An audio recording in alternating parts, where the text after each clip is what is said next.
Si vols pregar. Senyor, et donem gràcies, Senyor. Gràcies perquè cadascú de nosaltres hem tingut un pare, Senyor. I gràcies perquè tu ets el nostre pare.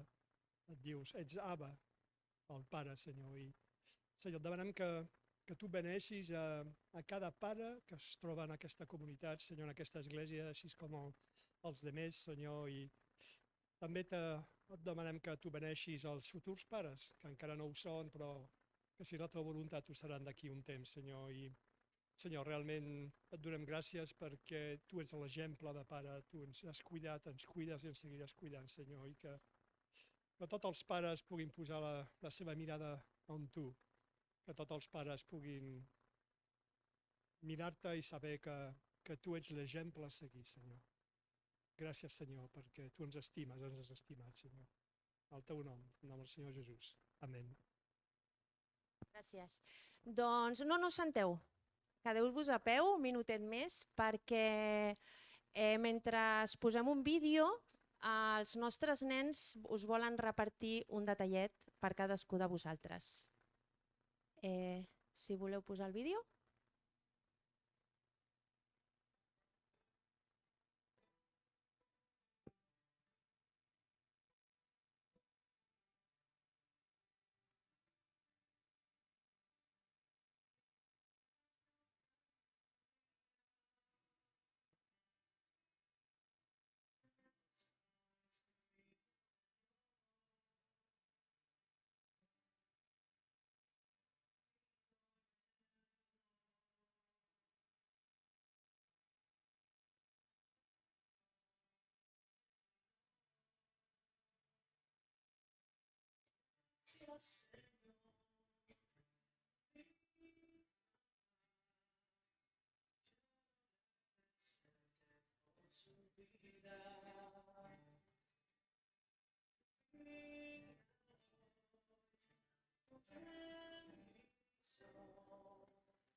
Bueno, pues muchas gracias, papás.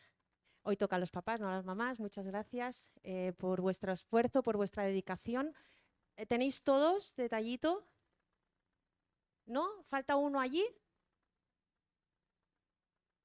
¿Atrás? Falta uno atrás. Que levante la mano, por favor. Nuestro bajista. Falta. Perfecto. Bueno, también queríamos deciros que hoy, por celebrar vuestro día, una hermana de la iglesia, Gaby, que le queremos dar las gracias porque ha preparado unas magdalenas que están en la cafetería, que al final del culto las podéis recoger. Pues muchas gracias y que el Señor os bendiga.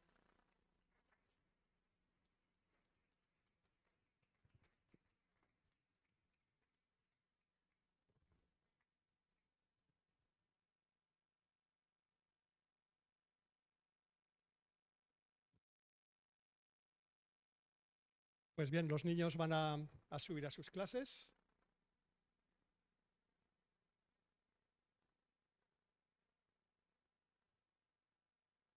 Y lo siento por vosotros, ahora estoy yo. Y yo no doy regalitos. Podría, pero no. Muy bien, vamos a presentar este tiempo al Señor en oración para que, además de la bendición que hemos tenido con la alabanza, la bendición de poder participar en las ofrendas, en los diezmos, la bendición de ver este homenaje a los padres, pues ahora vamos a ver lo que el Señor nos quiere transmitir a través de su palabra. Señor, tenemos gracias por este día, Señor, gracias por tu gran amor, Señor. Gracias porque estamos aquí ante tu presencia, Señor, para bendecir tu santo nombre, Señor. Gracias por todo lo que tú nos das. Y ahora te pedimos que como dice tu palabra, nadie salga vacío porque ella trabaja en el corazón de cada uno de nosotros, Señor. Y que hoy no sea la excepción, Señor, que realmente siga siendo así. Gracias por todo. En nombre de Yeshua HaMashiach. Amén. Pues bien, vamos a abrir nuestras Biblias en el libro de Éxodo, capítulo 5, versículos 1 y 2.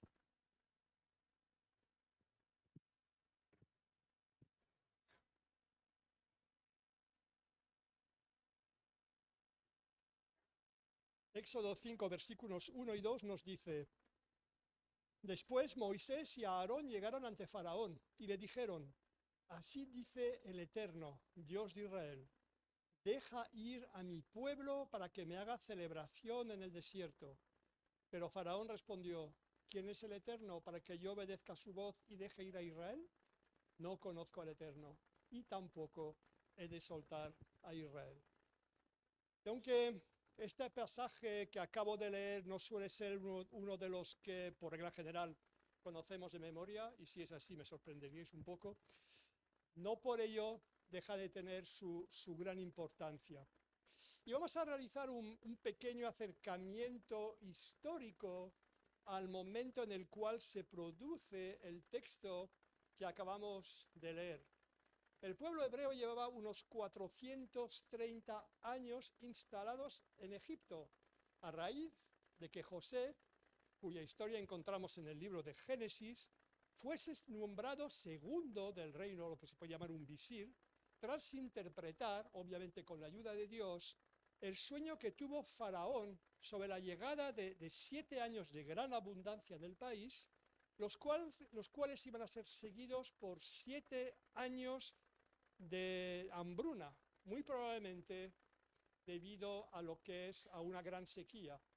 Y si todos nos acordamos que el año pasado y hace 3 años que teníamos sequía aquí, recordaréis lo mal que se pasó, y eso que estamos en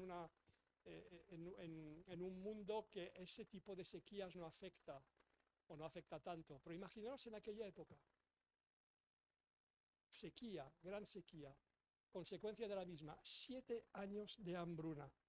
Por lo cual José, y no voy a entrar en detalles sobre el tema, hizo venir a toda su familia y posesiones desde la tierra de Canaán a Egipto para poder cuidarlos y proveer a sus necesidades. E inicialmente los hebreos descendientes de Jacob y José vivieron en armonía en Egipto. Sin embargo, con el paso de los años y el cambio de liderazgo, de poder al frente del país, al frente de Egipto, fueron convertidos en esclavos, tal como vamos a ver en Éxodo 1, 6 a 14, y más particularmente en los versículos 13 y 14, donde se nos dice: los egipcios esclavizaron a los hijos de Israel con tiranía y amargaron su vida con duro trabajo de arcilla, adobes, con toda clase de labores del campo y en toda suerte de trabajos que tuvieron que servir por causa de la opresión. Y la pregunta que nos podemos formular es el porqué de este cambio de actitud vis-a-vis de los hebreos por parte de Egipto.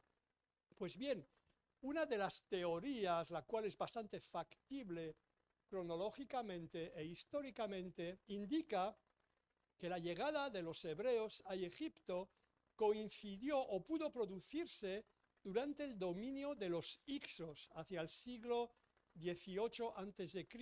¿Quién eran los Hicsos? Pues bien, eran un pueblo originario del Egeo, del mar Egeo, lo que hoy en día es Grecia y aquella zona, los cuales se habían instalado en la tierra de Canaán y conquistaron lo que se conoce como el Bajo Egipto. Y el Bajo Egipto, para los que os gusta la historia, sabéis que es el norte del país. Y en su conquista incluyeron la ciudad de Avaris, situada en la actual Tel el Deba, al este del delta del Nilo, convirtiendo dicha ciudad en su capital. Pero en el siglo XVI a.C., los faraones del Alto Egipto, que corresponde a la parte sur del país, los cuales habían resistido a la invasión de los hicsos, iniciaron la reconquista del país, siendo el faraón Amosis I sobre el año 1550 a.C., aunque no se sabe con exactitud del todo dicha fecha, quien echó a los hicsos de Egipto y tomó su capital, la ciudad de Avaris. Por lo que no es descartable que dicho propio faraón o alguno de sus sucesores considerasen los hebreos como un problema o un posible problema, tal como se puede interpretar de la lectura de Éxodo 1, 8 a 10, donde se nos dice: entonces se levantó en Egipto otro rey que no conocía a José y dijo a su pueblo: ciertamente el pueblo de los hijos de Israel es más numeroso y fuerte que nosotros. Vamos, procedamos con astucia contra él, no sea que se multiplique y suceda que cuando sobrevenga una guerra se una también con los que nos aborrecen y luche contra nosotros y se vaya de esta tierra.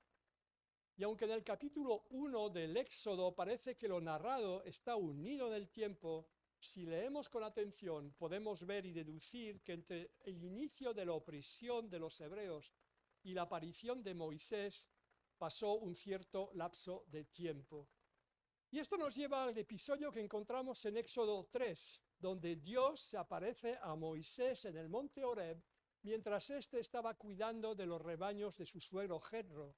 Y en los versículos 7 a 10 le dice Dios a Moisés: luego dijo el Eterno: ciertamente he visto la aflicción de mi pueblo que está en Egipto, y he escuchado su clamor por causa de sus opresores, porque conozco sus padecimientos. Descenderé, pues, para librarlo de manos de los egipcios, y para hacerlo subir de este país a una tierra buena y ancha, a una tierra que fluye leche y miel, al lugar del cananeo, del eteo, del amorreo, del fereceo, del heveo y del jebuseo. Y ahora he aquí el clamor de los hijos de Israel ha llegado hasta mí. Y también he visto la opresión con que los egipcios los oprimen. Ahora pues, anda, te envío a Faraón, saca a mi pueblo de Egipto, los hijos de Israel. Y después de varios tiras y afloja por parte de Moisés ante la apremiante orden de Dios, en los cuales no voy a entrar, este acata esa orden y desciende a Egipto, encontrándose en el camino con su hermano mayor, con Aarón. Y una vez llegado a destino, Moisés se ve confrontado a dos problemas. El primero de ellos fue el propio pueblo hebreo, y el segundo, los egipcios, en la figura de Faraón. Y como he dicho, el primero de los problemas fue el propio pueblo hebreo. Estos llevaban unos 430 años en Egipto, parte de ellos, aunque no sabemos cuántos exactamente, como esclavos. Y en ese tiempo habían perdido la fe genuina en el Dios de sus padres. Creían que existía y le adoraban, pero dudaban de que pudiera o quisiera romper el yugo de su esclavitud.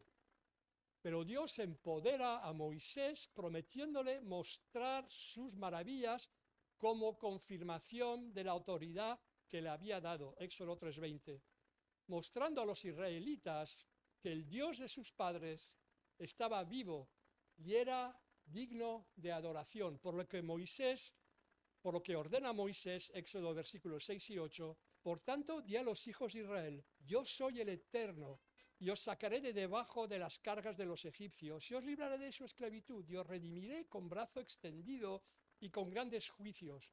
Os tomaré por mi pueblo, y seré para vosotros por Dios, y sabréis que yo soy el Eterno vuestro Dios, que os sacó de debajo de las cargas de los egipcios, y os llevaré a la tierra por la cual alcé mi mano, que la daría a Abraham, a Isaac y a Jacob, y os la daré en posesión, yo, el Eterno.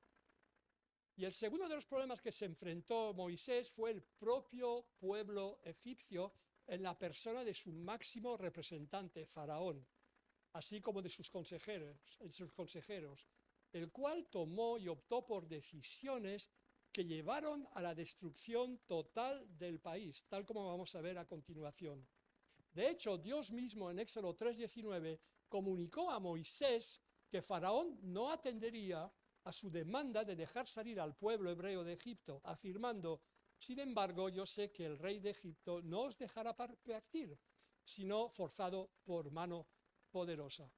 Y esto nos lleva al texto que hemos leído al principio, en el cual Moisés y Aarón piden a Faraón que deje ir al pueblo al desierto para ofrecer sacrificios a Dios, a lo que el monarca contesta de una forma prepotente y ofensiva hacia Dios, desafiando su poder frente al de sus dioses, tal como nos dice Éxodo 5:2. Pero Faraón respondió: ¿quién es el Eterno para que yo obedezca su voz y deje ir a Israel? No conozco al Eterno y tampoco he de soltar a Israel. Ya sé que os estáis dando muchos versículos, no os preocupéis que eso se va a calmar, pero es para realmente situar lo que es, la historia, ¿no? Y los egipcios, como muchas culturas paganas de la época y posteriores, tenían un panteón muy extenso, adorando una gran variedad de dioses inspirados en la naturaleza, atribuyendo a sus supuestos poderes los fenómenos naturales que veían en el mundo que los rodeaban. Por ejemplo, acontecimientos como la crecida anual del río Nilo, que fertilizaba las tierras de cultivo de Egipto, y Egipto era uno de los graneros de Próximo Oriente, eran para los egipcios pruebas de los poderes y la buena voluntad de sus dioses. Pero la desconsiderada respuesta de Faraón desencadenó la ira divina sobre el pueblo egipcio y sus dioses, mediante las conocidas 10 plagas, siendo la última de estas la muerte de los primogénitos, sin lugar a dudas, la más terrible. De hecho, las 10 plagas de Egipto, también conocidas como las 10 plagas, las plagas de Egipto o las plagas bíblicas, se describen en el libro de Éxodo entre los capítulos 7 a 12. Desastres que Dios envió a Egipto ante la negativa de Faraón de liberar a su pueblo, a liberar al pueblo hebreo de la esclavitud y opresión que soportaba y había soportado en el país. Y así como, y no es menos importante, juicio contra los dioses egipcios, demostrando la supremacía del Dios de Israel en claro desafío a las creencias religiosas y políticas del imperio más poderoso de la época. De hecho, en Éxodo 7:5 y 12:2, así como en Números 33:4, se nos habla de dicho juicio contra las deidades egipcias. Concretamente, cada una de las 10 plagas fue un ataque directo contra los más importantes dioses egipcios, y tenían un montón, demostrando así su ineficacia y su falsedad.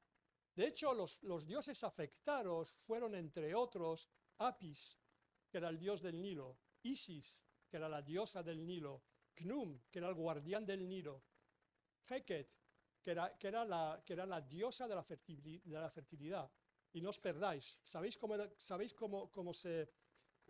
era representada Heket? Pues con un cuerpo de mujer y con una cabeza de rana.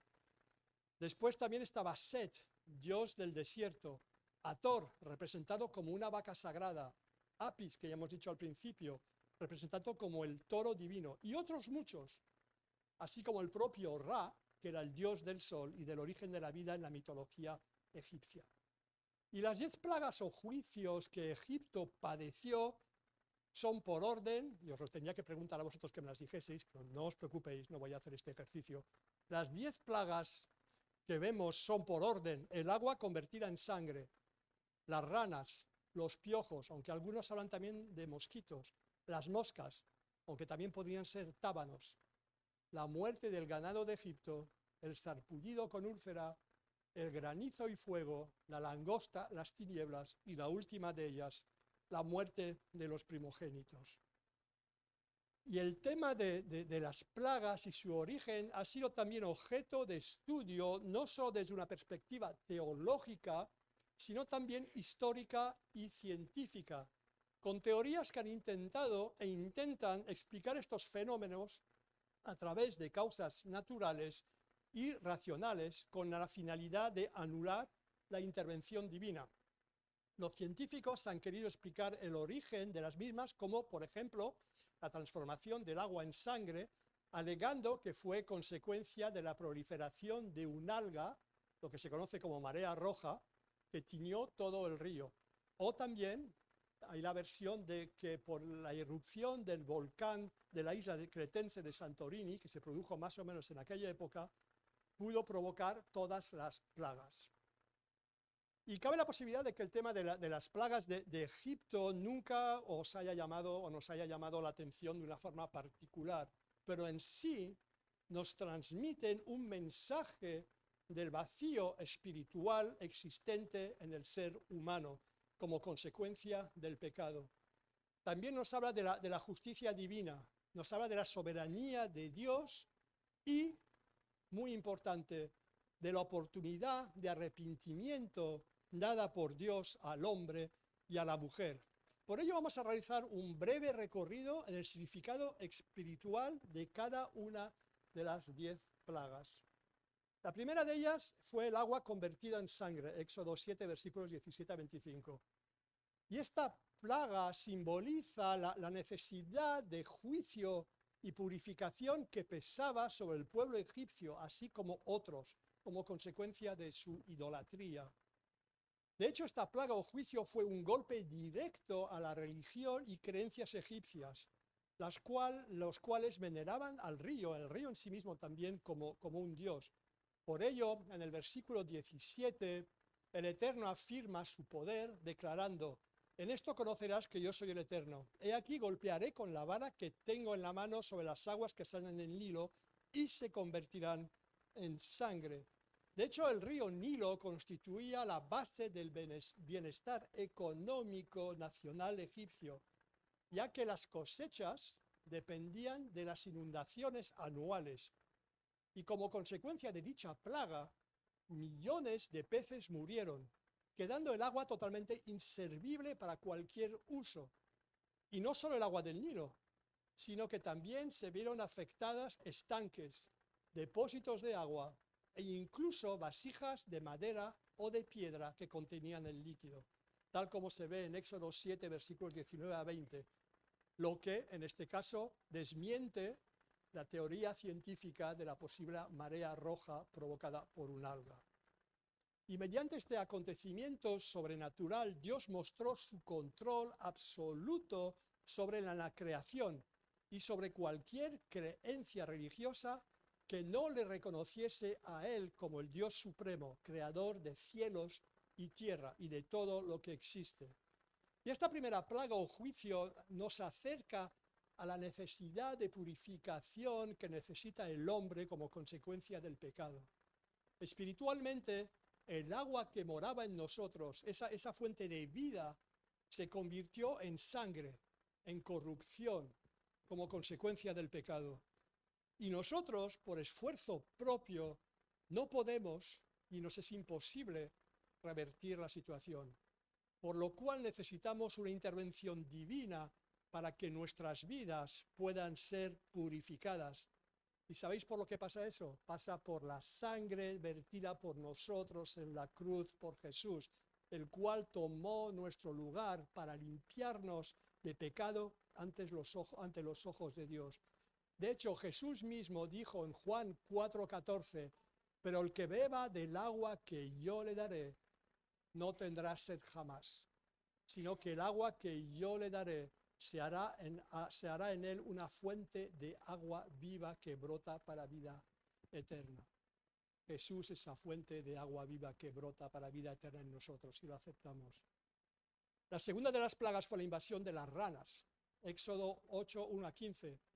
Y esta plaga desestabilizó las creencias egipcios, ya que las ranas eran considerados animales sagrados, los cuales traían bendición, por lo cual no se los podía matar.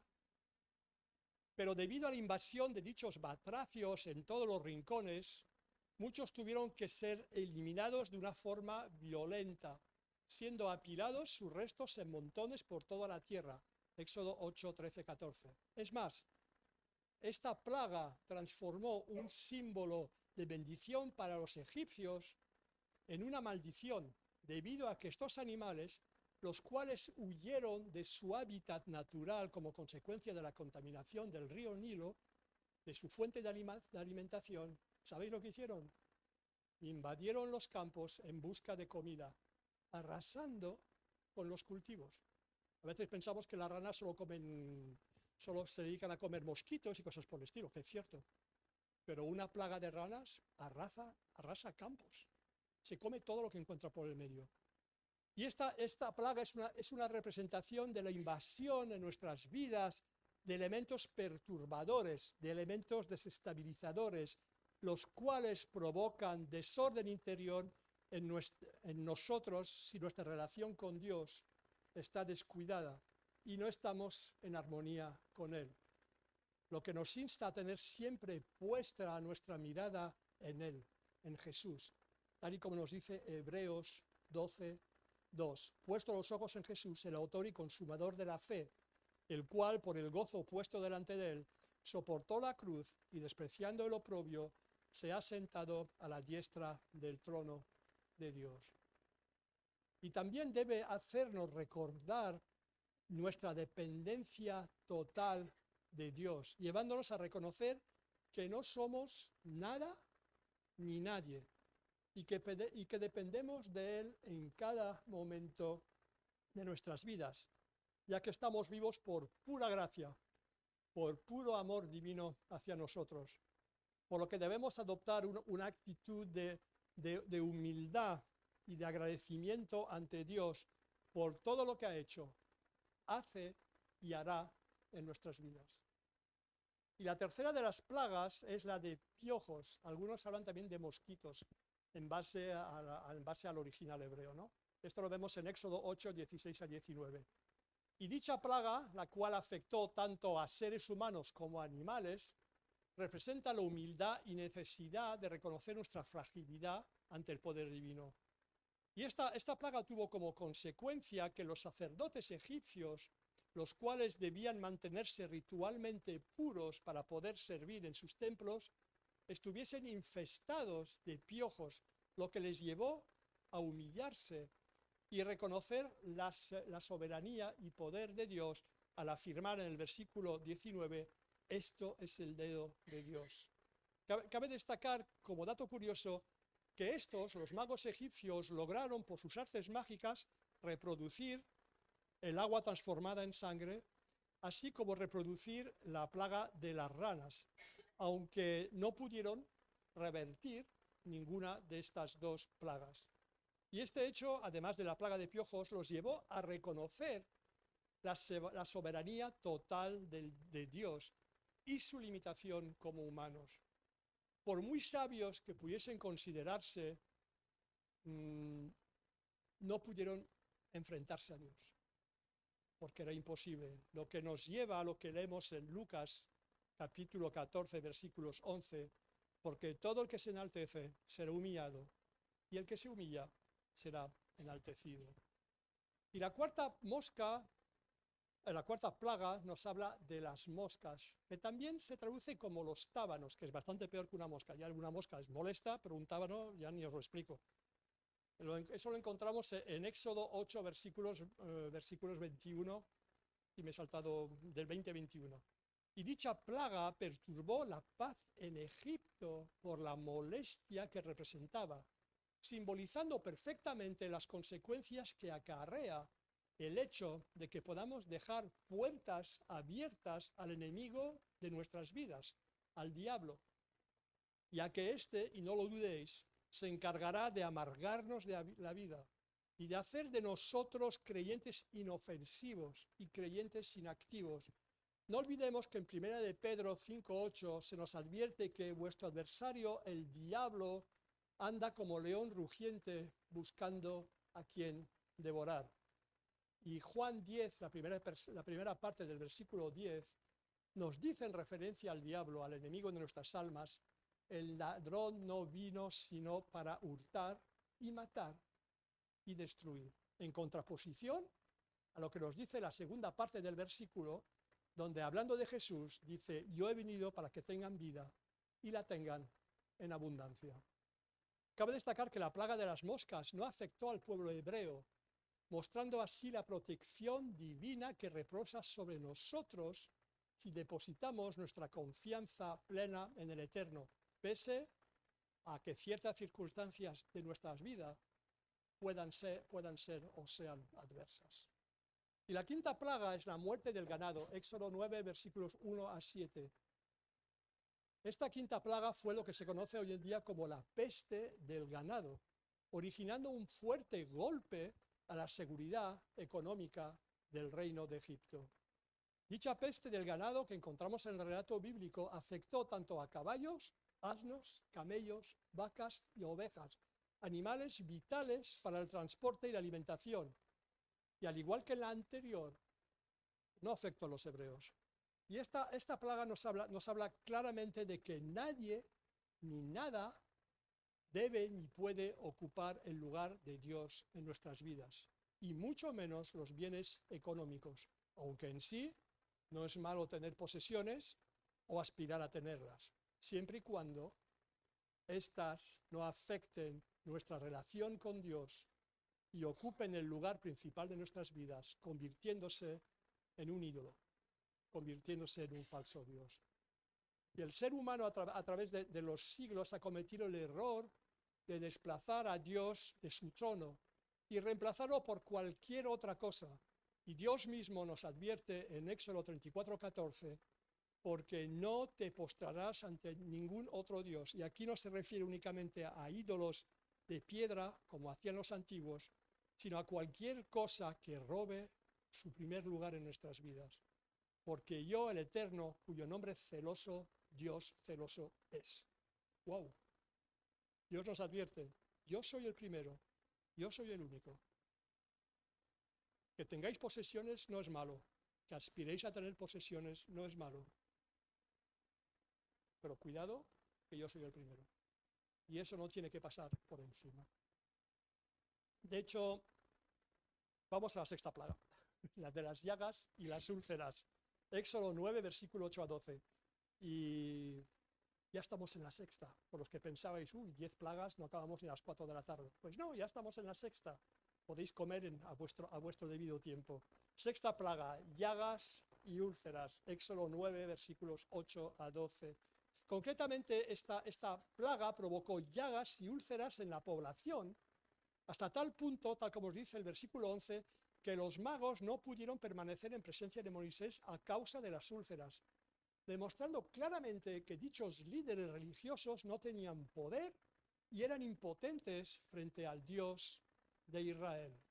Y esta plaga que azotó a los egipcios en un conjunto como sociedad fue un claro llamado al arrepentimiento, al abandonar la idolatría para volverse al Dios vivo, escuchar su voz y buscar su perdón, cosa que no hicieron y trajo destrucción para sus vidas. Y con esto no quiero ser malinterpretado, ya que el padecer una enfermedad no es consecuencia de un castigo divino y de nuestro mal comportamiento ante Dios, ya que si fuese así, todos estaríamos muertos, no quedaríamos ninguno de nosotros.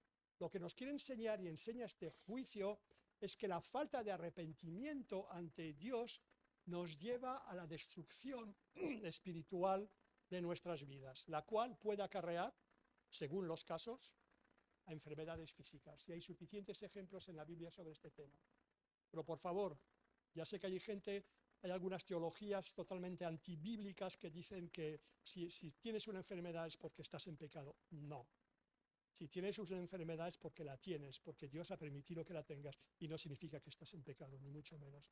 Sí que es cierto que hay gente que puede tener un comportamiento que le provoca enfermedades, o que Dios lo puede castigar. Pero los que podemos padecer, hemos padecido o padeceremos enfermedades, en ningún momento significa que estemos en pecado, ni es un castigo de Dios. Y la séptima plaga es el granizo y fuego. Éxodo 9, versículos 18 a 26. Esta plaga afirma la supremacía y el control de Dios sobre los elementos de la tierra y del cielo. Y esta granizada que cayó sobre Egipto no se pareció a ninguna de las vividas antes, debido a su carácter sobrenatural. Al ser acompañada, y cuando hay una buena granizada, y nosotros la sufrimos hace 3 o 4 años en Massanet de la Selva, que me dejó el coche hecho un asco, y el granizo era así de gordo, y no os estoy exagerando, lo mismo que pasó en la Bisbal Nampurda, pues esta granizada que de por sí ya era complicada, fue acompañado de un fuego que corría por el suelo, lo que en sí va contra lo natural, ya que el fuego y el agua no suelen compaginarse, ni suelen hacer buenas migas. Y como consecuencia de este juicio, todo lo que quedó a la intemperie, incluyendo seres humanos y animales, fue muerto, fue arrasado. Pero este episodio, aunque a primera vista no lo parezca, nos conduce a la oportunidad de salvación que Dios ofrece al hombre. En Éxodo capítulo 9, versículos 18 y 19, leemos: He aquí que yo mañana a esta hora haré llover una granizada tan recia cual nunca hubo en Egipto desde el día en que se fundó hasta ahora. Envía y asegura tu ganado y todo lo que tienes en el campo, porque toda persona o animal que sea en el campo y no sea recogido en casa, caerá el granizo y morirán.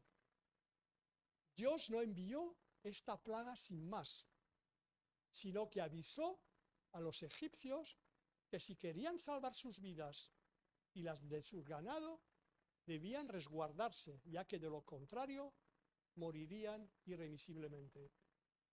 Sabéis, Dios no quiere la destrucción del ser humano, el cual está espiritualmente afectado por la consecuencia del pecado en su vida. Dios avisa y da la posibilidad de escapar de la muerte espiritual a través del resguardo o protección que Jesús nos dio por su muerte en la cruz, si lo aceptamos como Salvador personal y lo dejamos entrar en nuestras vidas. Si le abrimos nuestro corazón, escaparemos a ese granizo y fuego del pecado en nuestras vidas, el cual causa muerte espiritual si no nos protegemos en el refugio que es Jesús. Y la octava plaga fue la de la langosta, Éxodo capítulo 10, versículos 4 a 15. De hecho, la invasión de langostas que padeció Egipto acabó con todo lo que quedaba en pie en el país, devorando todo a su paso. Y esta plaga es un símil de lo que el pecado, el errar el blanco, ha hecho y hace en nuestras vidas, arrasándolas, asfixiándolas y devorando todo a su paso. Pero Dios es nuestro protector. Y tal como pasó con el pueblo hebreo, el cual no fue afectado por la plaga, si aceptamos a Jesús en nuestras vidas, seremos protegidos y preservados. Pues si lo rechazamos, nuestra vida seguirá el proceso de destrucción espiritual y seremos condenados. No olvidemos, tal como hemos leído anteriormente, que nuestro adversario, el diablo, anda como león rugiente buscando a quien devorar, y que nuestro adversario no vino sino para hurtar, matar y destruir. Pero tenemos la certeza y la esperanza que Jesús vino para salvarnos y dice: yo he venido para que tengan vida y la tengan en abundancia. Y la novena plaga fue las tinieblas, Éxodo capítulo 10, versículos 21 a 25. Esta plaga impuesta a los egipcios, la cual duró 3 días, es una representación de la oscuridad espiritual que cubre a aquellos que se apartan de Dios y se niegan a aceptarlo, lo que les impide ver la luz. Jesús afirmó en Juan 8:12: yo soy la luz del mundo. El que me sigue no andará en tinieblas, sino que tendrá la luz de la vida. Jesús mismo se erige como la solución a esta plaga de tinieblas espirituales que reside en nuestras vidas. Estas tinieblas que nos impiden ver la salvación que Dios nos ofrece. En Juan 3, 17 y 18 leemos: porque Dios no envió al Hijo al mundo para juzgar al mundo, sino que para que el mundo sea salvo por medio de él. Quien cree en él no es juzgado. El que no cree ya ha sido juzgado, porque no ha creído en el nombre del unigénito Hijo de Dios. La Biblia es clara, ¿eh? Es decir, no digáis que os va a tomar por sorpresa. La palabra es clara sobre el tema. Y la 10ª plaga es la muerte de los primogénitos, Éxodo 11, 4 a 7 y 12, 29 a 30. Y esta 10ª plaga, sin lugar a duda, fue la más terrible de las 10, ya que afectó a los primogénitos de Egipto, causándole las muertes, tanto al hijo del faraón como al hijo de cualquiera de los esclavos. Y a diferencia de las otras plagas, las cuales no afectaron al pueblo hebreo, esta última requirió de un acto de fe por su parte para escapar de ella, ya que también hubiera podido afectarles. Dios ordenó a cada familia que tomara un cordero macho sin defecto y lo sacrificara. De hecho, la sangre del cordero debía ser untada en la parte superior y los lados o linteles de sus puertas, y el cordero debía ser asado y comido esa noche. Y cualquier familia que no siguiera las instrucciones padecería la última de las 10 plagas. Dios describió en Éxodo 11, 4 a 5 cómo enviaría al destructor a través de la tierra de Egipto con órdenes de matar al primogénito varón de cada hogar, fuese humano o fuese animal. La única protección era la sangre del cordero en la puerta. Y esta 10ª plaga dio origen a la celebración de Pesaj o Pascua, que en hebreo significa pasar por encima o saltar por encima, que es una de las 7 grandes celebraciones ordenadas por Dios para su pueblo, la cual se conmemora cada año, y concretamente este año, el próximo día 1 de abril por la noche, será Pesaj. Y la Pascua o Pesaj es un memorial de esa noche en el antiguo Egipto, cuando Dios liberó a su pueblo de la esclavitud. Pero también nos enseña que para que los hebreos pudiesen escapar de las consecuencias de la plaga, tuvieron que sacrificar un cordero, un animal inocente, y untar su sangre en los dinteles de las puertas de sus casas para librarse del castigo. Y esto, ¿sabéis dónde nos lleva? A la persona de Jesús o de Yeshua. Sobre cada uno de nosotros, como consecuencia del pecado, como consecuencia de errar el blanco, pesa una sentencia de muerte espiritual, de la cual por nuestros propios medios es totalmente imposible que escapemos, por muy buenas personas que podamos ser, aunque nunca hayamos roto un plato. Pero Dios, tal y como he leído anteriormente en Juan 3, 17 y 18, no quiere ni desea la muerte espiritual del ser humano, por lo que envió a su Hijo para tomar nuestro lugar en la cruz, muriendo por nosotros, no por hacerlo así sin más, sino para darnos vida eterna.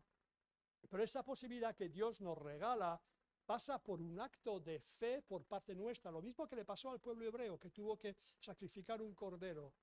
Y ese regalo, ese acto de fe por nuestras partes, es aceptar el regalo de Jesús en nuestras vidas, tal como nos dice Juan 3:16, que todos conocéis de memoria. Porque de tal manera amó Dios al mundo, que dio a su Hijo unigénito para que todo, no para los 4 que vienen a la iglesia, o los que son más simpáticos, o los que nunca han roto un plato, no. Para todo aquel que en Él crea, no se pierda, mas tenga vida eterna.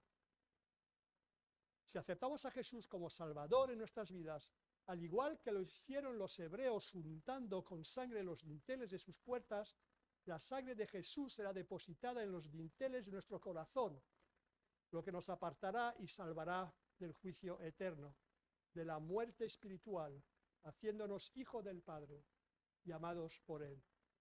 Y mi pregunta es la siguiente, para ti que estás aquí por primera vez esta tarde o esta mañana, y que todavía no, o que ya llevas varios domingos viniendo, o que no sigues por las redes sociales y que todavía no has aceptado al Señor Jesús como Salvador personal. Mi pregunta es, ¿vas a aceptar ese regalo que Dios te ofrece a través de Jesús o vas a rechazarlo? Teológicamente existe una cosa que se llama el libre albedrío, que es la posibilidad que tenemos de aceptar o rechazar las cosas. ¿Vas a permitir que la muerte espiritual te afecte o vas a abrir tu corazón a Jesús. Y yo no puedo hacer esto por vosotros. Cada uno de vosotros que todavía debéis aceptar al Señor Jesús, es vuestra decisión, lo mismo que hizo el pueblo hebreo. Si lo aceptas, genial. Si no lo aceptas, tal como hemos leído en el Evangelio de Juan, capítulo 3, versículos 17 y 18, te condenas a ti mismo porque has rechazado al Hijo de Dios. ¿Sabes? Dios te ama y quiere tu salvación. Solo tienes que realizar el acto de fe de permitirle entrar en tu corazón, dejarle entrar en tu vida. No tienes que hacer nada más. No tienes que ir hasta cualquier lugar de rodillas o flagelarte o cualquier historia. Solo con que digas, Señor, te necesito. Sé que soy pecador. Ya sé que la palabra pecador fuera fatal. Sé que he errado el blanco, que es la etimología de esa palabra. Sé que necesito de tu presencia en mi vida. Entra a mi vida, cambia mis circunstancias. Solo tienes que decirle eso. Y si no sabes cómo hacerlo, puedes hablar conmigo o cualquiera de las personas que estamos aquí, que llevamos tiempo en la iglesia, y te ayudaremos a que aceptes al Señor Jesús. Y es más, no tenemos ni que ayudarte.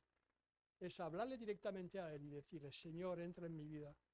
Señor, cambia mis circunstancias. Señor, te acepto como Salvador personal. No dejes escapar ese regalo. Que el Señor os bendiga. Y Señor, te damos gracias por este día, Señor, porque hemos podido gozarnos ante tu presencia, porque tu palabra ha sido predicada, Señor. Y te pedimos, Señor, que realmente, como hemos dicho al principio, esta palabra no vuelva vacía. Que esta palabra realmente sea de bendición para nuestras vidas. Y, Señor, te pedimos por todos que todavía no han aceptado al Señor Jesús, que realmente puedan entregar sus vidas a Él, Señor. Porque Él es el mejor regalo, es la mejor cosa que puedan poder hacer. Gracias por todo, Señor, y te pedimos que bendigas esta semana. En nombre del Señor Jesús. Amén. Y bien, antes que os levantéis, que ya veo que muchos ya queréis ser disparados porque tenéis hambre, recordar que la noche del próximo sábado al domingo se avanzará la hora, es decir, que a las 2 serán las 3, por lo cual ya sé que algunos de vosotros vais a aparecer a la 1 de la tarde pensando que son las 11. Pues no. Recordad que el próximo fin de semana hay el cambio de horas. Que el Señor os bendiga.